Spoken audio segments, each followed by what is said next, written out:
Good morning, all. Welcome back to the Celtic Way. I'm back on the show. I've been off for a few days, Ryan. I was doing it every day for a while, and I take a few days off. It feels like I've not been on for weeks. But yes, I'm back on the Celtic Way morning briefing. John McGinley, joined by Ryan McGinley. How are you doing this morning, Ryan? Things are good, yeah. I'm happy to be back on the show. Looking forward to the game tomorrow. And yeah, happy to be on the morning briefing with you, John. How are you doing? Yeah, yeah, not bad. Unfortunately, we have to open the show with some sad news. Last night, we got the news from Celtic. They released a statement letting everyone know that John Fallon, Celtic legend, Lisbon Lion, former Celtic goalkeeper, had sadly passed away at the age of 84. Ryan, we're losing these guys and that era of that golden era of Celtic ever more often. It feels like it's never nice when we get the news from the club. Yeah, it's very, very sad. It's just a part of life, unfortunately, but it's still desperately sad whenever the news comes through. We already had Clark earlier on in the summer, and now we've got John Fallon as well. A larger than life character by all accounts, was always present at Celtic events, Celtic Foundation events as well as being an esteemed and acclaimed Celtic goalkeeper, almost 200 appearances, from something like 1958 to 1971, round about that period. Yeah, he's often described as the only substitute for the European Yeah. Cup final, but his contribution to Celtic was far more than that. You know that's always the descriptor is one thing, but he made over 200 appearances for Celtic and won trophies and helped contribute excellently to Celtic's success. And as you say, very vocal supporter of Celtic over the years, over the decades, even into the modern age. So we certainly say goodwill to John Fallon and rest in peace. I grew up when I was first watching Celtic and becoming a Celtic fan as a young kid. I was obsessed with that golden era of Celtic. I know a lot of young kids are, even to this day, which is the legacy that they've left. They're just this kind of totemic, massive achievement that everyone talks about, and the style and where they're played, the highlight footage and the clips and the reels, although they're grainy and decreasing in quality as modern life moves on into different video formats, it's still so engrossing and still so vital to becoming a Celtic supporter is, just taking in all this stuff. It's one of those essential games that you've got to watch as a Celtic supporter in order to truly understand the club's history. And when you watch that game, despite it being 2-1 and despite Inter Milan taking the lead, Celtic were utterly dominant from start to finish. It was a real swashbuckling performance from Jock Stein's men. It could have and probably should have been more than the 2-1 scoreline. It was Celtic's finest hour, or finest hour and a half, the 90 minutes that they played in Lisbon. And that's why it's important that the players and the manager visited there a couple of weeks ago, or just last week. They visited the Estadio Nacional. And it's even more poignant than when those heroes that took to that pitch on 1967 is when they're passing away. It's important for Celtic to remember that, and remember even the current generation need to remember the past generation that brought Celtic their most important day and their best day in their entire history. And I don't think anyone would argue with that, to be honest. Yeah, I think every Celtic supporter enjoys the links to the past, and long may they continue, even as players depart and we have to say goodbye to them. It's so important that it's all kept alive because it's the foundation of everything that we know Celtic as today. So, yeah, sad news about John Fallon. We do have other stuff to talk about today. We've got a full show of stuff, so we'll move on past that. Not for any other reason other than it's just sad, and we don't want to be talking sad for half an hour, Ryan. There's plenty of Celtic stuff going on. What's been catching your eye this week? And I feel like I've not spoken to you for a few days. What's catching your eye? I think it's just as Celtic get ever closer to the start of the season, there's links with players going away, there's confirmation of players leaving the club. I think my main, not concern, but question mark in my head is, are Celtic going to get the reinforcements required, not just for the qualifying round, but for the start of the domestic season and hopefully into the Champions League group stage if they get there past the qualifying stage. I just see a lot of players leaving the club at the moment. You're not seeing too many players join the club. I know Shin Yamada joined last week, but it felt as if Celtic were linked with him for weeks before it actually happened. It was the same with Nygren. Nygren was linked. He was essentially a Celtic player without officially being named as a Celtic player. Then he was announced. There seems to be that gap between, Celtic are probably going to get this player to Celtic have signed this player. So I'd like to see a little bit more quality reinforcements coming in the next couple of weeks. The Como Cup will be a good tester for Celtic, but the real stuff happens in a couple of weeks, and you're hoping that the club are ready for whatever comes their way. The Celtic rumour mill so fierce that even AI's getting in on the act, Ryan. We had Yun Jun Yang on the verge of a Norwich move yesterday, but it turned out to be some sort of hoax perpetrated by these AI images, someone putting together these AI images. It's harder to parse what is real and what isn't, but it's just a sign of the times that people are just, they'll attach onto any Celtic news at the moment. Everyone's really desperate to see what the club have up their sleeve. Yeah, and it's incredible the prompts that you can give AI to do as well, to make pictures that can dupe so many people, even some media sources as well. And the pictures looked real enough to fool anybody. I'm glad that they were debunked a few hours after making their way into the domain. But yeah, it just shows you the challenges that I think everybody faces as AI comes more and more, or it goes into the forefront of people's minds and social media as well. It's challenging, and you need to find your way around that. But I think AI is here to stay, and we just need to figure out how to discern what's real and what's not so real. I like to think that's what we're here for, Ryan. So what is the real Celtic news? What is going on? What has been happening at Celtic this summer? We did bring you news last night. Stephen McGowan had a story up on the Celtic Way for us on the Herald, about a kind of attacking midfielder that Celtic are looking at, a Danish talent called Jacob Breum, not sure how to pronounce his name. We'll go with Breum at the moment. Plays for Go Ahead Eagles in the Netherlands. Had a really good season with them last season. Celtic are said to have offered £1.5 million at some point this summer.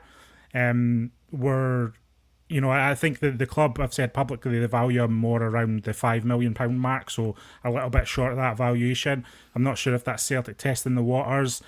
Yeah, I'm one of those guys, and I'm sure many people watching this will be the same. I'm like, if you want a guy, pay the market price and get the deal done. Obviously, you don't want to pay over the odds, but if they like this guy, get the deal done. From what I was looking at in regards to Breum, he was kind of reported on as a winger yesterday evening, but I believe last season he played more of a kind of attacking midfield talent, quite similar to Nygren actually, one of those connecting type players, a playmaking type winger rather than an out and out Kuhn type winger. So an interesting one. What are your thoughts on Breum? Yeah, by all accounts, he's got a pretty good write-up. Had a really good season for Go Ahead Eagles in the Eredivisie last season. He's a player that I've heard been linked a couple of times before. I've heard his name a couple of times, maybe not linked with Celtic, but I've definitely heard his name in the past few weeks or so. And then this link came out from Stephen McGowan on the Herald. I completely agree with you in terms of the price tag. You look at the valuation being put at 5 million, and then you see Celtic supposedly or reportedly offering 1.5 million. There's a bit of a gap between 1.5 and 5 million, and for me, you would want them to get closer to the valuation, because yes, I'm all for negotiations. You don't accept the first offer, you don't immediately give your best offer first time. You try and find a way to maybe not save money but get the best value for incomings as well as outgoings. But yeah, for me, I would want Celtic to be serious with their negotiations. I don't think Go Ahead Eagles would take 1.5 million for arguably their prized asset in Jacob Breum, or however you pronounce it. I think that's something that I need to learn as well. All these players coming in this summer with different pronunciations, I'll need to learn them. But yeah, if he's worth 5 million and Celtic are bidding 1.5 million, then they're going to need to put in better bids, because Go Ahead Eagles won't accept that for their prized asset. I don't want to kick all this off again, but interesting that Breum actually shares an agency with Matthijs Kissgaarden, so there you go. Celtic are looking at a lot of these Scandinavian type of Danish players, Norwegian players, Swedish players. A good market for Celtic, I think. But I think we've discussed before that the transition to Scotland is fairly easy and culturally, and their fitness is always great. The Scandinavian players, I feel like their work ethic and their ability to just come in and get on with the task. They seem quite tenacious often. Certainly the players that have played for Celtic over the years. I like Celtic shopping in this market actually, Ryan. Yeah, I think the acclimatisation is easier for the players due to the weather, similar weather, sometimes even worse weather where they're playing in Scandinavia. So it might come as a bit of a godsend coming to Scotland, and they might arguably get better weather than the weather that they've been playing in their native country or wherever they've moved to. By all accounts, Benjamin Negrin looks like a good signing. He's really impressed in his first 2-3 appearances for his new club, and I've got no problem with Celtic continuing to shop in this market, not just Scandinavian, but Scandinavian players, but also in the Dutch league as well. A good quality of talent exists in that, not just at Ajax, PSV, Feyenoord, etc., but in teams like Go Ahead Eagles, different examples as well. You'll tend to find that each of these teams have one or two standout young players that potentially suitors could come in and pry from their clutches, basically. So if this is to be the player that Celtic are after on the wing position, I know there's been a number of players linked in that position due to the fact that Nicholas Kuhn's left. It looks like Marco Tellio's leaving. Lewis Palma's already left the club, and different players. Yang has been linked with a move away. It would seem that this needs to be the area that Celtic need to address, because the numbers just aren't there. You know, you've still got Jota, who's out until sometime next year, and that's just coming back from injury. He still needs to get to his top level, which could take even longer. So it's up to Celtic to really strengthen in these areas and what is going to be a gruelling season ahead in all competitions for them. So Breum scored 10 goals last season, 11 goals in all competitions actually, 6 assists. As I say, he played his majority of games last season as a more of a central player rather than an out-and-out winger, which is interesting. Now, the starting positions, I think, increasingly in modern football are almost redundant because, you know, you would say Ray Otati's a central midfielder, but if you look at him pre-season, he's playing very far forward. He's much closer to the striker than the other midfielders. So it's a bit redundant to say what kind of position he is, but an attacking player of some repute, obviously. Good production in a good league last season, and yeah, we're quite interested. I'm quite interested in the profile of this guy. This is potentially the kind of player I'd like Celtic to be linked with. So I'm not sure if it's going to progress from here. As I say, a bid went in early in the summer, so I'm sure Celtic have irons in the fire. Brendan Rodgers keeps alluding to the fact that business has been done behind the scene. I know everyone's wanting movement now, but it's one of those ones where we're just still waiting, unfortunately. Yeah, and I've been mentioning it quite a lot, but I think Celtic, the position where they need the most strength, for me, it might not even be a position, but just in general, I think they need volume players, because they've lost a couple of volume players in the last few years, and the likes of Matt O'Reilly, who got double digits goals and assists in the 23-24 season. You then lose Nicholas Kuhn, who got double digits in the 24-25 season. You take those goals out of the team, and I know the two kind of helped each other because Kuhn wasn't scoring as much when he joined, and then Matt O'Reilly left, so Nicholas Kuhn took up that job in bringing the goals and assists from the right wing. I know Matt O'Reilly played out on the right, or he drifted out onto the right when he was playing for Celtic.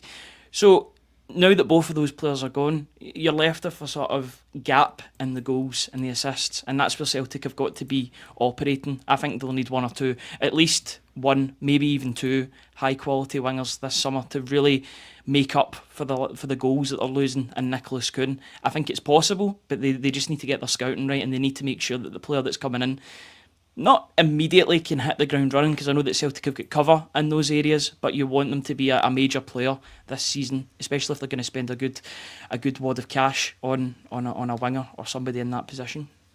Folk, I will try and bring in questions today, so if you've got any questions, please do leave them in the chat, and I'll get to them all in a batch a bit later on. I'm quite up for that today, so if anyone has any comments or questions, definitely fire them in the live chat, and I will look at them when I can. Other bits of news today: Adam Montgomery heading to Livingston on loan. Ryan, it seems to be constantly on loan from Celtic, comes back for a few games in the summer and then goes out on loan again. I'm not sure what the kind of the theory behind all this is. I can't see Adam Montgomery getting a game for Celtic regularly. Sometimes it's one of those ones where maybe we just let him pursue a career elsewhere rather than being constantly tied to Celtic. I know everyone's in a different situation. Maybe he enjoys being part of Celtic and going out on loan, I don't know, but it seems like Livingston are going to be taking him on loan again. Yeah, and according to the report, he's still got another 2 years left of his He current does, yeah. Celtic deal. So, good chance for him to go out and play a higher quality of football than he was last season, because the second half of last season he was playing for Queen's Park in the Championship. This time around, he'll be playing in the Premiership with Livingston under David Martindale, perhaps. He's caught the eye when he's been at Queen's Park, and David Martindale's been keen to bring him in for the Premiership. Got to remember, 4 or 5 years ago, and this was during that season. I know I always tend to bring up that season when I'm speaking to you on the briefing, but he was one of the positive players to come through towards the end. I remember he signed a long-term deal. I think it was right at the end of that season. Then he made his impact against Aberdeen, where he got the assist for Jota's goal, which was, on the face of it, a massive goal in the context of that season, because it was Celtic's first away win under Ange Postecoglou domestically, and it really set them in good stead for the rest of that campaign. So yeah, he's been in and out. He's had a couple of loan spells. He's been injured a bit as well. For me, I just want him to kick on with his career. He's getting another loan deal. Hopefully, get some game time under David Martindale. But in terms of a future at Celtic, I would be very surprised. I know players have come back from further behind, the likes of Tony Ralston, etc. But I just think with Tierney there, with Inamura making a good solid first impression, and potentially another left back to come through the door, I just see his future as being elsewhere, and that's probably why he's at Livingston. Yeah, he joins a long list of people heading out of Celtic, as you alluded to earlier in the conversation. Luis Palma is obviously away, Nicholas Kuhn, Lagerbielke, Norotsky, Taylor, Scott Bain. Now, I think Nicholas Kuhn aside, you would say, and Greg Taylor aside, you would say that's a good thing, isn't it? It's good to clear the decks before you do your business. I know people want it to go hand in hand. I mean, we have made a number of signings this season too, but I think getting rid of players who don't have a future is a good thing. I know it seems drastic as it's happening because the squad numbers are falling. Some positions are looking particularly weak in terms of depth, particularly in the wing areas. When you take Nicholas Kuhn out of the team, you take Luis Palma out of the team, then we're needing, or there's no doubt we're needing reinforcements there. But I'm not against pruning the squad to a more reasonable level of numbers.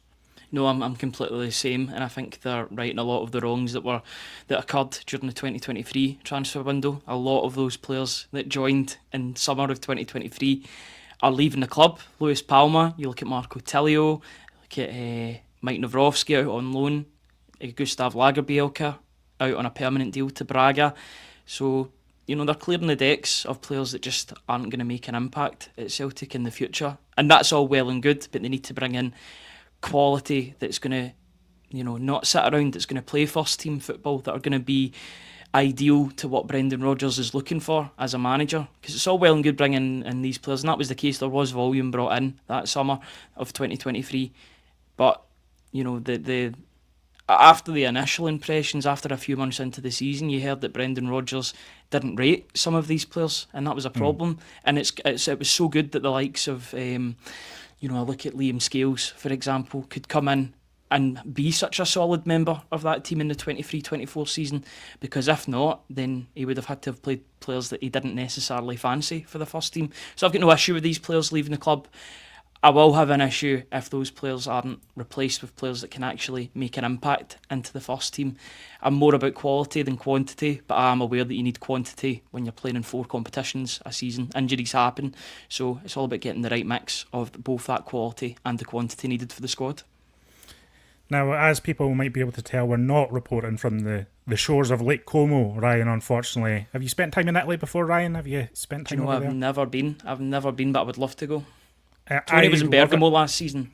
Yeah, I love Italy. I've spent some time there. I've had a few holidays there. I've been to Siena. My sister actually got married in Siena, which was a magical trip.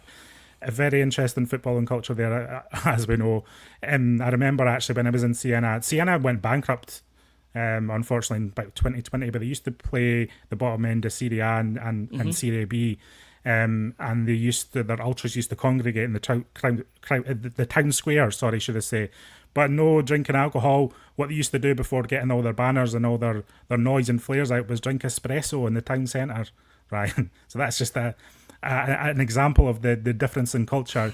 But we do have a reporter in Lake Como. It's not ourselves. We do have a reporter there over the moment who is taking in the press conferences ahead. I think Brendan Rodgers is due to speak later. We actually had him at the Cesc Fabregas press conference yesterday, which was interesting.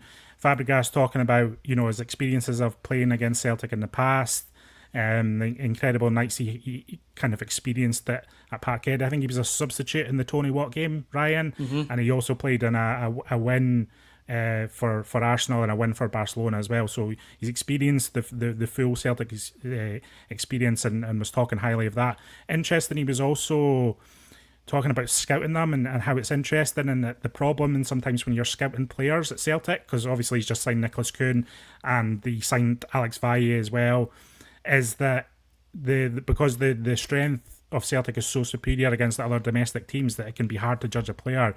And it's common sense, really, but you said doing it in Europe, that's where you see the real value and level. Speaking about Celtic players, they're a well-organised, competent team. I spoke with Nicholas Kuhn about them and he was really happy there and he always speaks very well of them.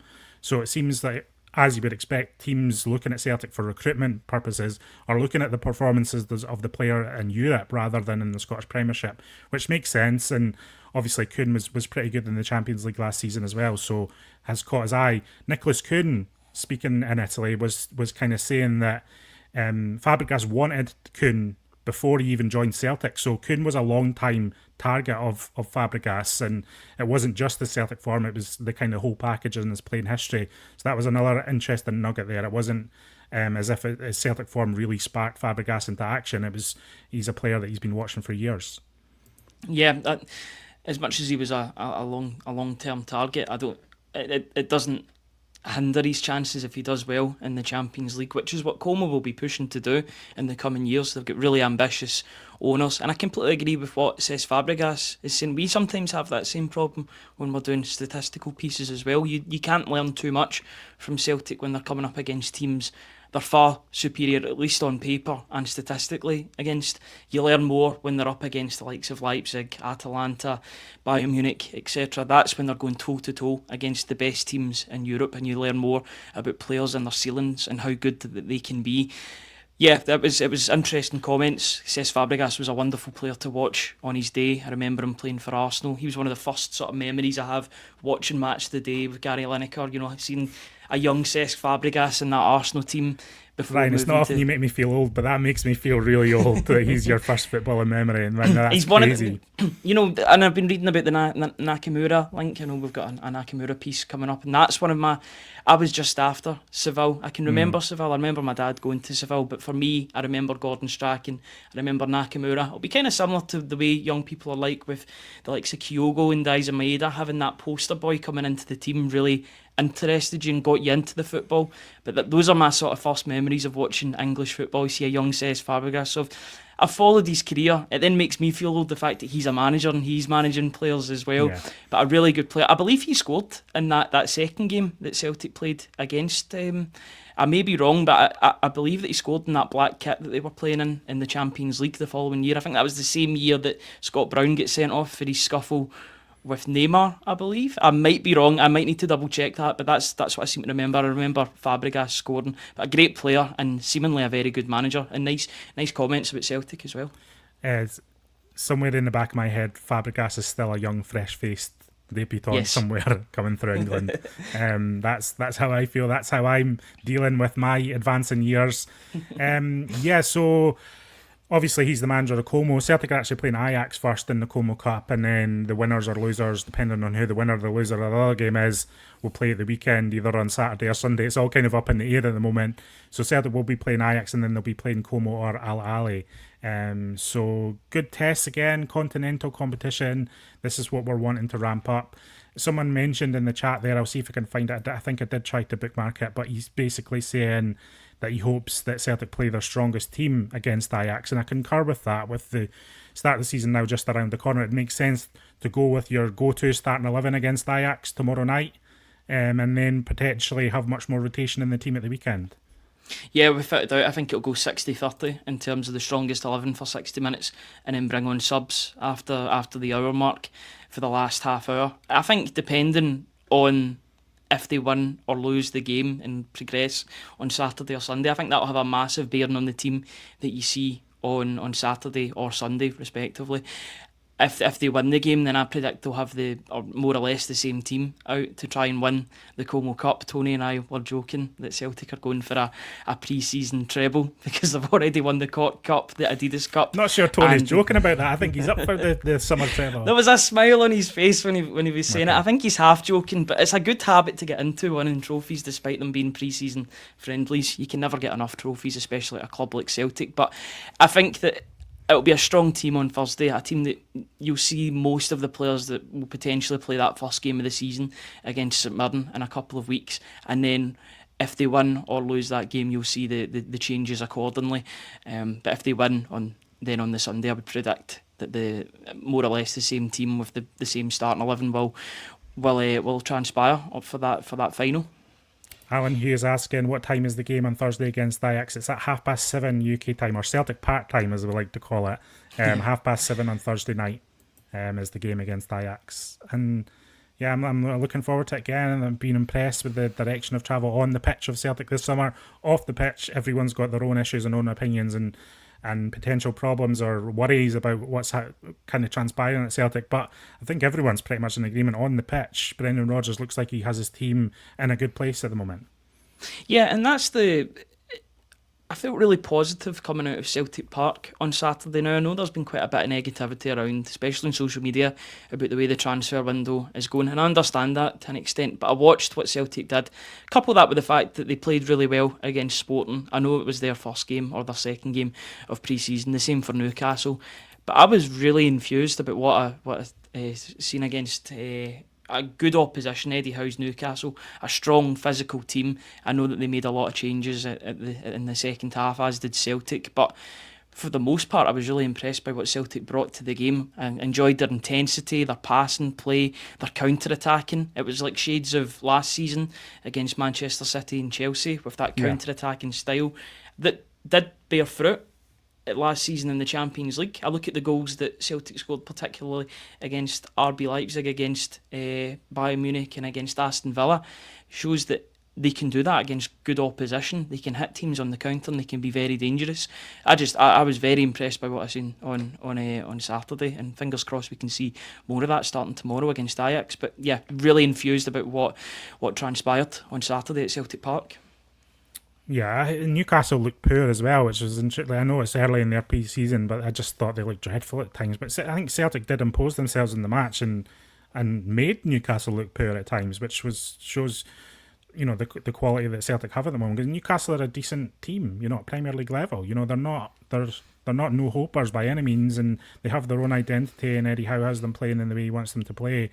I just thought they were outmatched in every respect to the weekend. And again, it's pre-season, you can't read too much into it, but it's better to be beating a team 4-0 at Premier League level than losing 4-0 and you going, well, it doesn't mean anything, Yeah, and you look at the differences, and I know you can't take too much of it into consideration because it is pre-season. It was their first or second game of pre-season, and Eddie Howe said that they were feeling jaded after the game. They'd just come from Austria, from a pre-season camp, but you look at the players that they had on the pitch, the tens of millions of pounds. Anthony Elanga took to the field. I think he cost something like 55 million, and Celtic were coming up against talents of that quality and of that price range and doing really, really well. You've got to remember that teams like Sporting and Newcastle, they're both in the Champions League next season. Celtic could come up against them if the draw goes that way. So it's a really, really good habit to get into. Yes, it's just pre-season, but a lot to enthuse about. Okay, questions and comments, Ryan. What do you think the majority of questions and comments are about? Do you think they're all transfer related? I'll give you a clue. They are. Everyone's talking about transfer still. Everyone's talking about Celtic and strengthening the squad, which is fair enough, and we're happy to cover it. Hazel Finn, first of all, a question here: how involved in transfers do you think Brendan Rodgers really is? Now, I've got a decent answer to that, I think. So at Celtic, it works. It's a group effort at Celtic, okay? So there's an identification of talent phase, which is the scouts, which is Paul Tisdale, etc. I think he oversees all of that. Identifying talent, bringing it forward to coaches and Brendan Rodgers. There'll be all sorts of players on that radar. Video analysis, in-person scouting, all sorts of stuff. It gets streamlined into a list of the most valuable targets in each position that will strengthen Celtic. Brendan Rodgers does then have a say in this, everyone. So he signs off on players, and he's very much part of that process. Once the talents are identified, it does get handed over to different people at the club who do the majority of the negotiation. Michael Nicholson is very much involved in that. There's a hierarchy above. Brendan Rodgers isn't directly involved in the negotiations with other clubs to sign players. I think increasingly in football these days, Ryan, that is the case for most clubs. But he's certainly involved in the recruitment process, and he's involved in speaking to players to help convince them that they do have a future at Celtic. He is part of that process too. Players do talk about that when they arrive at the club. So Brendan Rodgers is involved. I think he's about as involved as you would expect a manager in 2025 to be involved, Ryan. I don't think he's not taken out of this process in any way. Now, as we've discussed before, there are talents that I think the club might prepare to pursue in terms of the development type players, and Brendan Rodgers will have the players that he thinks can directly strengthen the first team. I think Celtic have made probably better progress on the former than the latter. I'm not sure how you feel about all this, Ryan, but that's generally my understanding of how things work at Celtic, if anyone's wondering. Yeah, and I agree with that way of thinking, to be honest with you, with regards to Celtic. I think they've got to keep themselves right with regard to the manager having some say, but not the full say. I think now with football, there's so many different departments and different jobs and responsibilities are handed to different people. So I think it is important that the manager doesn't have full control. The days of the likes of a manager like Jock Stein or Sir Alex Ferguson having full and complete control of everything to do with the football club, those days are over, because football is just far more encompassing than back then. There's so many more business opportunities, there's so many different things to take into account. So yeah, Paul Tisdale having a big say in it is good. It is that's encouraging to hear, but I think the manager does need that input, and it is important. Yeah, I think it's about identification of talent at the end of the day as well. It's not. There's no. I don't think there's one person going, I won that player at Celtic. I think it is almost by committee. That's how it works. So people will look at the Japanese signings and what Brendan Rodgers had to say, etc. So Brendan Rodgers will have known of those players. It's not like they're coming in completely unknown. But he's also got in mind positions that he wants to strengthen in the here and now, and he's talked about this dual strategy. There is a dual strategy ongoing. And I'm not defending the lack of first-team quality signings, but just because we're signing a couple of prospects from, Inamura in particular, Osmond in particular, just because we're signing those players doesn't mean that there aren't being worked on, other players of higher profile aren't being worked on. And Brendan Rodgers talked, it's not about how much a player costs, it's about their attitude coming into Celtic, it's about their talent, it's about what they want to achieve here. He wants hungry players who have something to prove. Nicholas Kuhn is a perfect example, a player who was at elite academies around Europe and kind of struggled to make a name for himself at that level. He came into Celtic a little bit with a point to prove, I think. Firstly establishing himself at Celtic, then wanting to perform in the Champions League. Nicholas Kuhn, by performing, is saying to all the people who had written him off in the years prior that I can play at an elite level. And I think that's we want that hunger in players. We want ambitious players, and that means that we might not hang on to players for as long sometimes. But that's just the way of the world these days. Yeah, and it came full circle for Nicholas Kuhn with the fact that his agents rejected RB Leipzig in favour of Como. That was a side that rejected him. He moved on to a different club after RB Leipzig. Then RB Leipzig were back in for the player. He was like, no, I'm joining this ambitious project under Cesc Fabregas in Como in Serie A. So it's I think that has got to be one of Celtic's unique selling points, the fact that you can play for a dominant team domestically, but you're also coming into a team that can hold their own on the European stage. And I think that's really attractive for a lot of players coming through, particularly players that have maybe lost their way ever so slightly, maybe made a wrong move here or there. I'm not saying that Nygren's one of those players because he had a great spell at Nordjylland, but he did have that spell at Genk early on in his career as a 19, 20-year-old, and he had to go back to move forward, and that's brought him to Celtic because of his good form in Denmark. So here's hoping that he can up it and perform for Celtic like Nicholas Kuhn did. But I think it's a unique selling point that's got to be used by the club, by Paul Tisdale, by Brendan Rodgers. I'm sure it already is, to be honest with you. Yeah, and hopefully. I think the problem for me is if the identification of talent doesn't fit into what the financial strategy of the club is, or if the club are finding it difficult to execute on the identification of talent, that's when I start to worry. Like when there's a little bit of a difference between the two, where Celtic maybe don't feel investing in this guy as much as maybe Rodgers or the recruitment team want to, that's when it starts to get a little bit worrying. And I'm not sure if that's the bottleneck this summer. I don't have that information. I hope that it's not, and I hope things pan out well. But that's when people do start to have concern a little bit. And just to move on to a different kind of topic at the moment, Gary Thompson asking from Facebook, we discussed the Ange Ball era finishing now. Have you, John, etc., seen a different style of play this pre-season, barring the Kenny Freak goal against Newcastle? Yeah, I think I have. I feel like Celtic are now a little bit more direct than they were at times last season, especially in the second half of last season. I think Kieran Tierney has made a fairly, already a pretty big impact on that left flank. He's much more direct than Taylor plays. He's a different type of fullback. You've seen it with the goal Scales scored. I don't think that's a goal that Greg Taylor assists, for example. That's a goal that only Kieran Tierney is. That's what he's bringing to Celtic. That kind of drive, that directness, and the quality of ball as well. So I do sense a more direct Celtic at the moment. I'm also interested to see how the midfield functions with Negrin coming in. I don't know about this. It's just from what I see. I said it earlier, but I do think Hatate is also playing much higher. He's pressing much higher at the moment. I'm not sure if that's one of the tweaks that Brendan Rodgers is looking at for the coming season too.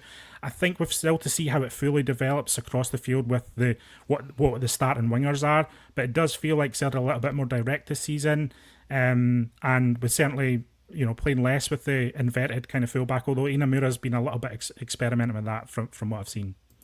Yeah, I agree with you. It's been direct, and I've also been impressed by what Kieran Tierney has brought.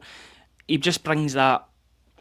He brings aura to the team as well. He's been a Premier League player, a Scotland international, but he brings quality to the side. You don't play for Arsenal and Real Sociedad without being a good player. But stylistically, what do you think he's bringing that's different, Ryan? Yeah, the directness for sure. You wouldn't have seen that sort of goal too many times last season, the one that Scales scored, and it's just that overlap from Kieran Tierney. Good players tend to know how to play with each other. Rio Hatate with that 1-2 to Kieran Tierney down the wing and then the ball in. I do agree with you in the sense that that's a ball that Greg Taylor I don't think would be putting in. The quality is just different. It's a Premier League ball into the box. I'm hoping that we can see more of the cutbacks that Kieran Tierney did in his first spell at Celtic. Those because I think that Celtic could really benefit from them. The sort of cutback crosses into the box. Late players coming into the box, and the likes of Hatate, Negrin, some of the strikers as well. Maybe even Cal McGregor, picking up where he left off last season. But yeah, I think what's impressed me the most is the way that Celtic have been able to play through presses, and I noticed that against Sporting. There was a point in the game in which Sporting were really pressing Celtic, and they were able to pass it through the likes of not just Kieran Tierney and Cal McGregor, but Trusty was doing it as well, and they looked more comfortable with that. And in doing so, they allowed themselves to go on the break, and there was less players to come up against in the defence, in the opposition's defence. So if they can keep that going, I realise that they won't face that every week in the Scottish Premiership because you won't have teams pressing. They're going to face a low block more often than not. But in terms of Europe, if they can soak up that pressure and then hit teams on the counter with speed and with quality, then I think that could be very fruitful for them in Europe. Yes, someone saying Hatate pressing high up isn't new. We've done that since Brendan came in and under Ange. No, I appreciate that. I know that Hatate has always played in an advanced position, but he seems even further forward for me. But he's almost like a second striker at points. So, yeah. So it's just a wee note. I know Hatate's always been in that advanced role.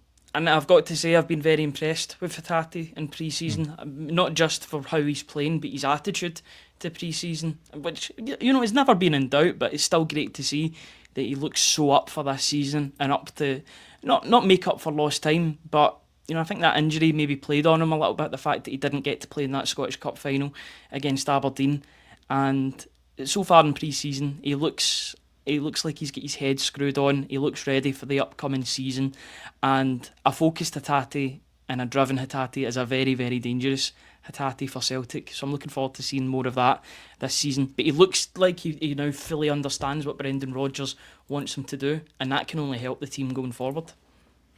Got a comment from X here. Question: I know you probably get asked this every video, but at what point do we start to worry? Sorry, 1 week on Saturday the season starts. 4 weeks from the Champions League qualifier, where you're one winger injury away from a disaster. What is the issue behind the scenes?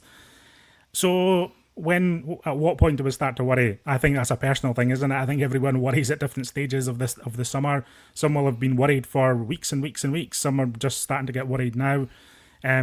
So that's subjective. In terms of what the issue is behind the scenes, again, it does seem like there is another bottleneck. I'm not going to shy away from it. It does seem like there's a struggle maybe to shop in the markets that is needed to directly improve the first team. And whether that's transfer fees, I'm not sure that should be an issue. Whether it's wages, that may be an issue. I know Celtic have a lot of money in the bank, but there's always considerations. I would be very happy to see Celtic spend a little bit more money this summer and identify talent in this range of signing that we've kind of wanted Celtic to commit to for quite a while. It feels like that commitment isn't quite there, I have to be honest. When you're looking at it from the outside, it feels like Celtic's commitment to shop in that £7 to £12 million range isn't quite there this summer. Is that unfair, Ryan, or is that why people are worrying? I thought that Stephen McGowan in particular had a great article about that a couple of weeks ago, where he said that Celtic could potentially be having buyer's remorse about signing players for that amount of money. The 8, 9, 10, that's 11. the wrong way to look at it. From the club, if you're looking at it from a strategy perspective, that's the wrong way for Celtic to be looking at it, isn't it? Yeah. Absolutely. Yeah. I think you've got to speculate to accumulate when it comes to ties that you can't really afford to gamble with. Now, I know that Celtic have got a strong team at the moment, but there are areas that need strengthened. I do think that the team, as it stands just now, could get through a Champions League qualifier. Obviously, depending on who they come up against, but I would back them with the players that they've got, because so many of those players did well last season in the Champions League. But you don't want them to be gambling on that, and it's a lot of money to gamble on, that Champions League money. So for me, I'm just hoping that they get the signings in the next couple of weeks. And there will be an expectation for Celtic to spend money, because they've just let Nicholas Kuhn go for 16, 17 million. There will be that expectation that a player coming in will be a little bit of money. Not even just for the quality, but even for the way that looks, to bring in a player for money for a 5, 6, 7 million pounds. Just to, I expect them to spend money because they've made money on a winger, and buying replacements for these wingers isn't cheap. So if they're going to get a good signing in, then they're going to have to spend the money to do so. Punch McNugget saying, you guys don't get it. We will not spend until we play the qualifier and hope we get through. It's a risk, but it's this ridiculous board strategy. Yeah, I think I get why people feel like that. I get it. And I also understand that there's a risk to be taken and being too risk averse. If you're too careful, it can backfire. And I think if Celtic don't strengthen to the way Brendan Rodgers needs, and Celtic do then go out of this playoff, I think there will be legitimate questions to be asked of what the club's strategy was this summer. Unfortunately, we don't really get that communication from the club in any way other than through Brendan Rodgers. We don't hear from more senior figures at Celtic who do have a hand in this transfer process, like we've been mentioning. It's not all on Brendan Rodgers. He is the only one at Celtic who speaks about transfers publicly, but there are multiple people at the club who have an influential role in this process that I think Celtic fans could be doing with hearing more of, frankly. I think the fact that we have to speculate on much of this isn't also a great place to be. It'd be much better if we had clearer direction and clearer messaging from the club on the club's football and strategy. Yes, I'm completely agree with everything that you've said, but it's a situation that we've been in for longer than I've supported the club, to be honest with you. I think it's been there far longer than that. This has been a problem. Communication has been one of the football club's biggest problems in terms of that direct dialogue between the supporters and the club about the goings on of the club. And I understand that you need to keep some of that under wraps because you don't want to be done in the transfer market by something happening because you've been too open about a player's value or how much a player's worth and how much you're going to spend for a player. But I think a little middle point would be handy, just to bridge that gap between the hierarchy and the support. But that's unfortunately, I think that's wishful thinking. But I await to be proven wrong in that regard. But I'm worried putting across the other perspective here, of course. I'm keeping my powder dry until the window closes this summer, which again, I think is a fair enough viewpoint if that's your personal opinion. That's what I'm going with as well, John. And then that's how you judge things. You judge things in totality with hindsight. I think that's a fair enough. I don't think, it's not necessary to be screaming from the rooftops, but I think the general anxiety, it's undeniable, Ryan. It's out there. It's not just on the internet either. It's supporters in person. Although the Newcastle game, perhaps an indication that attendance was pretty good. It seemed like, and an indication that a lot was made about the Newcastle game, the cost of it. It should be free. People talking about I'm not turning up, etc. But ultimately, well attended. So it shows that. I mean, the support for Celtic is so strong. It's always going to be there, Ryan. That's what makes sometimes not following through on what supporters want all the more frustrating. Yeah, it was a really good attendance at Celtic Park. And I think that just goes to show you what social media is like sometimes, because you'll hear people say, I'm not going to the game, not going to the game. So automatically you assume it's going to be a terrible attendance. All of a sudden you're rocking up at Celtic Park and it's really, really busy, and not just with Newcastle fans. And I think the fact that was the first game at Celtic Park, there was a hunger to be back at Celtic Park. No major international tournament apart from the Club World Cup, obviously. But that hunger, the no football over the summer, people were desperate to get back to Celtic Park. And it was well attended. Yes, there was some spaces here or there. It was a pre-season game and it was well attended. I just think that the nervousness coming through is because there's a Champions League qualifier. And unfortunately, Celtic have been stung before with the fact that they haven't got the necessary business in before these games. And the likes of Maribor, the likes of Cluj, so many different names that you can mention over the past decade, 2 decades. They've been stung by these teams, so they don't want that same habit or that same misfortune to strike again. So I think that while we're at this point, and there's still time until that Champions League qualifier, I think people just want the business done as soon as possible. I can understand that, but I do also believe that Celtic have a decent team at the moment. They just need a couple of bits of strengthening in key areas to make it from a good team to a very good team. Someone digging me up for my use of the word presser. No place for pressers on this pod. I think that means it's time to go. But I think it means we're staying a welcome, Ryan. Now, in all seriousness, it is time to end the show this morning. Been a little bit longer again this morning, but we like that sometimes.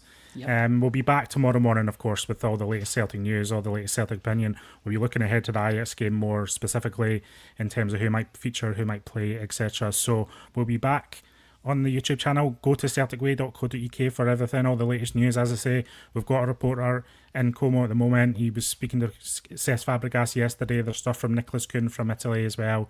We have analysis. We have looks at Shinya Yamada. We have a look at Nazinho. We've got a look at all sorts of things at the moment, Ryan. People should go to celticway.co.uk. It's only £1 for a subscription. It gets you 6 months. It's a whole 6 months of subscription for £1. You get ad-free Celtic news. No adverts, no pop-up adverts, nothing. Ad-free Celtic news. You get a free app. All your Celtic news and stuff in one place. All the latest news and analysis. All the transfer latest as well, Ryan. There's no excuse not to sign up to be a member of celticway.co.uk. Absolutely, it's one of the best places to get all your Celtic news, all in the one place. The latest news, the latest analysis pieces from players that Celtic are linked with or who have just joined the club. We've also got exclusive interviews. Tony's been hard at work getting exclusive interviews with different people. More on that front as the weeks progress. So plenty to look forward to on the site. All you need to do is go to www.celticway.co.uk/subscribe. £1 for 6 months, and get involved, guys.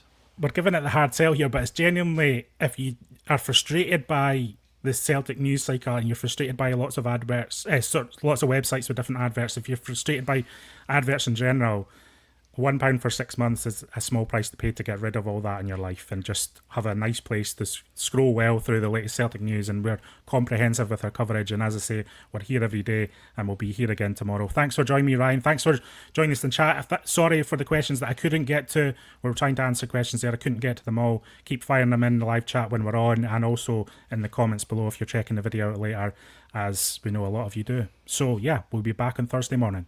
Goodbye, everyone.